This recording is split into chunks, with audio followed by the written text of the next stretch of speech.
আয়েশা সিদ্দিকা রাদিয়াল্লাহু তাআলা আনহু ওনার ঘর থেকে নবীজি বের হয়ে যাচ্ছে। ওনার একটা উন্না ছিল, এই উন্নাটা দিয়ে আয়েশা সিদ্দিকা নবীকে এভাবে আঁকড়িয়ে ধরেছে, মানে যাইতে অনেক সময় স্বামী স্ত্রীর মধ্যে এমন একটা ভাব থাকে। আয়েশা সিদ্দিকা যখন দুটি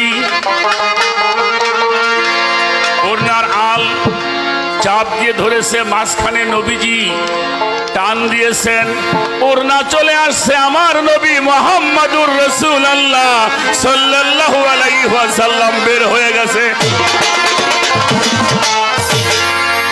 এই দলিলটা আপনারা বহু শুনছেন। আয়েশা সিদ্দিকারে নবীজি বলে, ও আয়েশা, তুমি কি মনে করো আমি তোমাদের মতো মানুষ?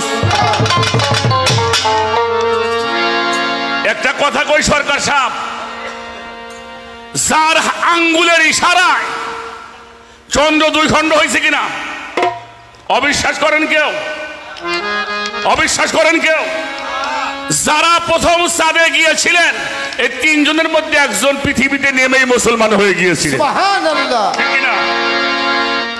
যার হাতের আঙ্গুলের ইশারায় চাঁদ দুই খণ্ড হয়ে যায়, যার আঙ্গুলের ইশারায় গাছ নাচতে নাচতে এসে তার কদমের মধ্যে পড়ে,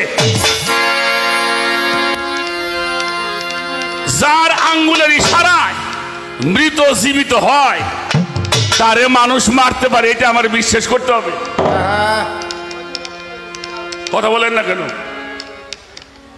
একটু খেয়াল করেন, কথা বলতে কথা চলে আসে। আবু জেহেলের নাম তো আপনারা শুনছেন, মেলা মানুষ চেনেন।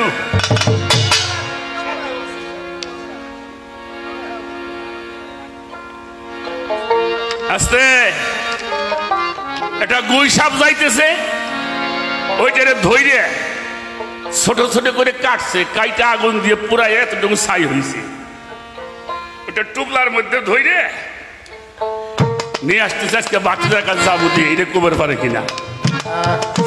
পথের মধ্যে দেখা আমার নবীকে দেখে বলে, মোহাম্মদ, অনেক জাদুই তো তুমি দেখাইলে, আজকের বিষয়টা যদি তুমি বলতে পারো আমি তোমারে নবী বইলা মানবো।